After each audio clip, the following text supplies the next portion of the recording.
have the pleasure to present to you Dr. Martin Luther King, Jr.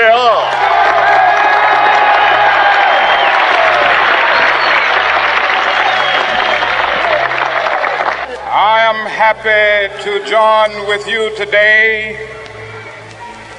in what will go down in history as the greatest demonstration for freedom in the history of our nation.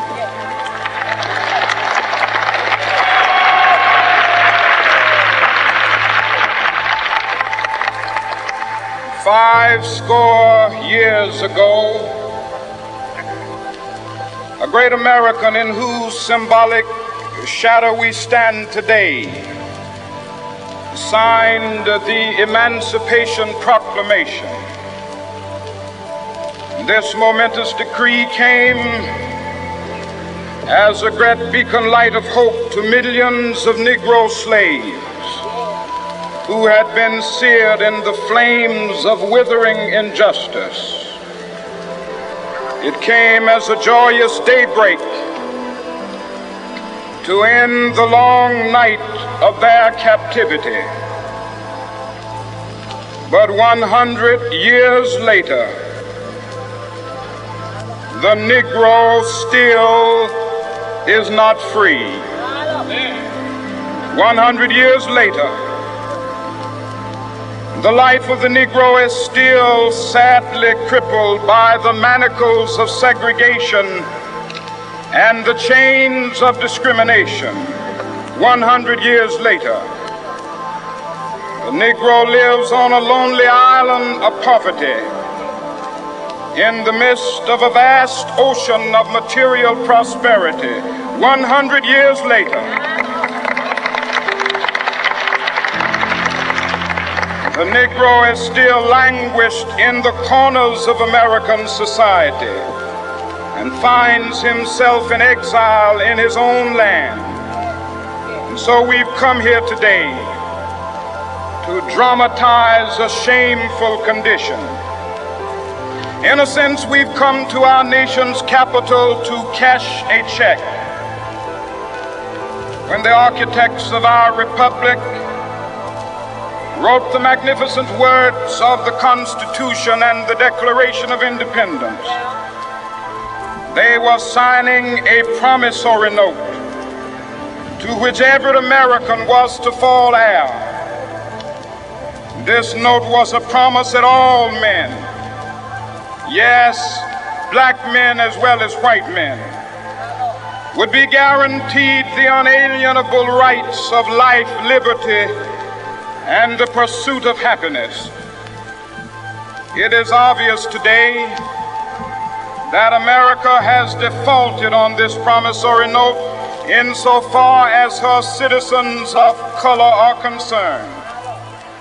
Instead of honoring this sacred obligation, America has given the Negro people a bad check, a check which has come back marked insufficient funds.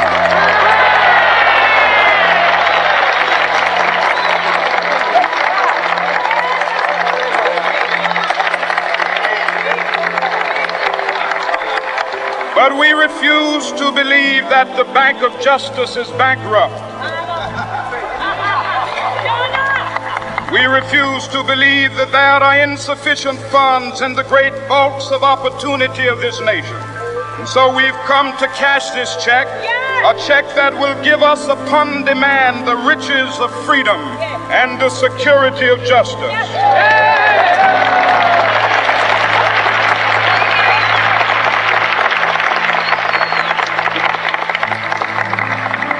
We have also come to this hallowed spot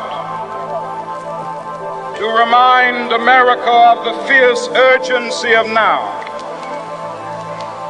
This is no time to engage in the luxury of cooling off or to take the tranquilizing drug of gradualism.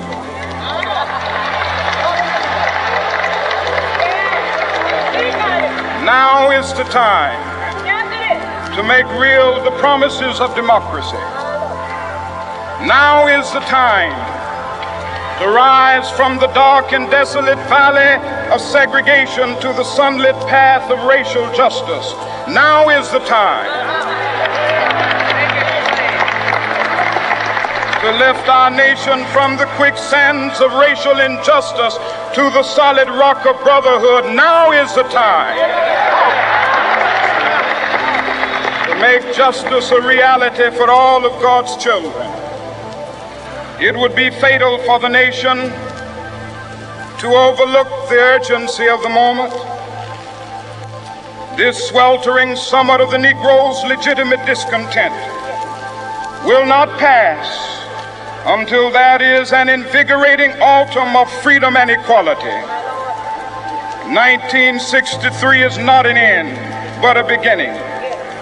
Those who hope that the Negro needed to blow off steam and will now be content will have a rude awakening if the nation returns to business as usual.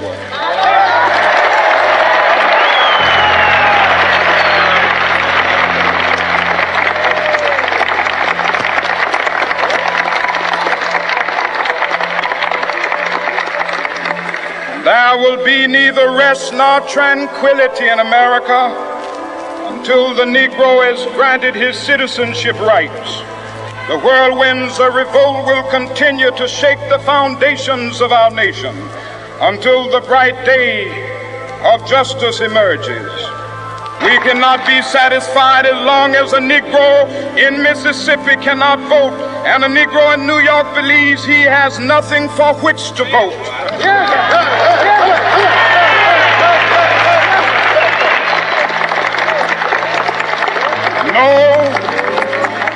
No, we are not satisfied, and we will not be satisfied until justice rolls down like waters and righteousness like a mighty stream.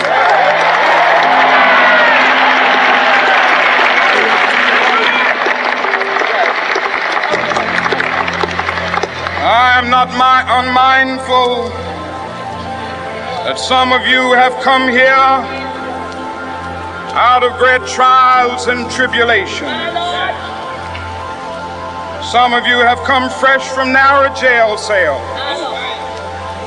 Some of you have come from areas where your quest for freedom left you battered by the storms of persecution and staggered by the winds of police brutality. You have been the veterans of creative suffering.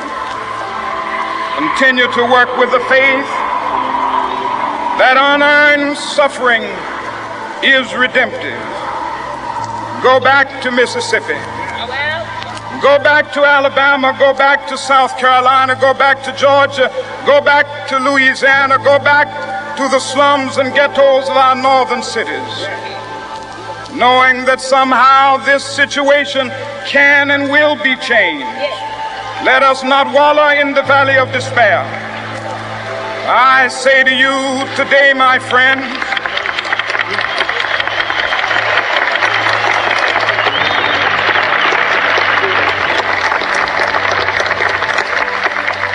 so even though we face the difficulties of today and tomorrow, I still have a dream.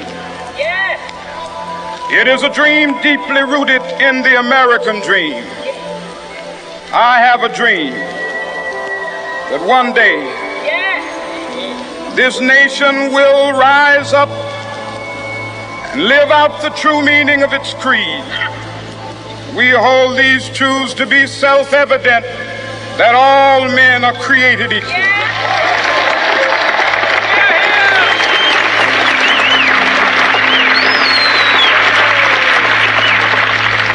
I have a dream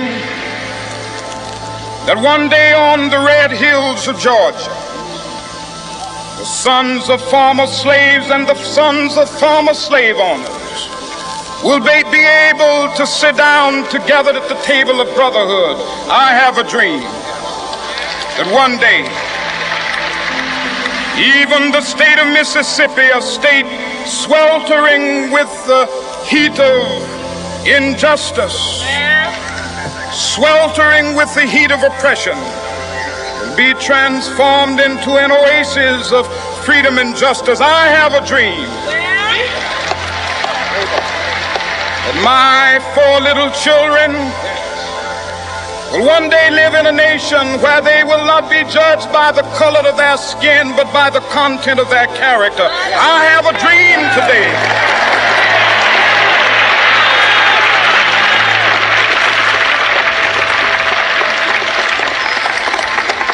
I have a dream that one day down in Alabama, with its vicious racists, with its governor having his lips dripping with the words of interposition and nullification. One day right there in Alabama, little black boys and black girls will be able to join hands with little white boys and white girls as sisters and brothers. I have a dream today.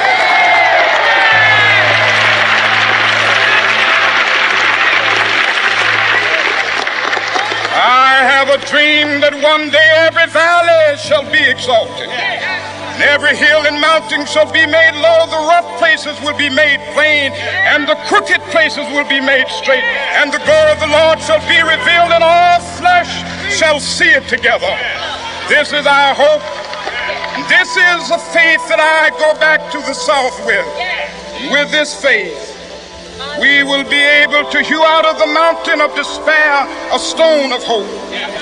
With this faith, we will be able to transform the jangling discords of our nation into a beautiful symphony of brotherhood.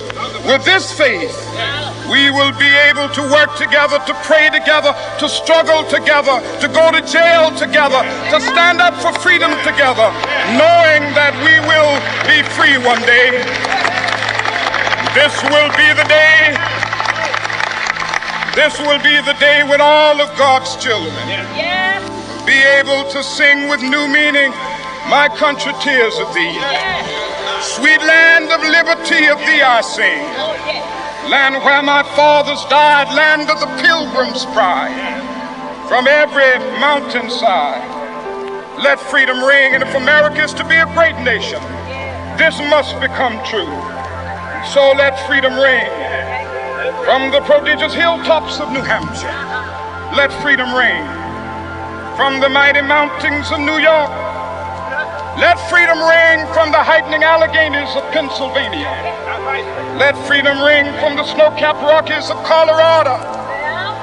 Let freedom ring from the curvaceous slopes of California. But not only that, let freedom ring from Stone Mountain of Georgia. Let freedom ring from Lookout Mountain of Tennessee.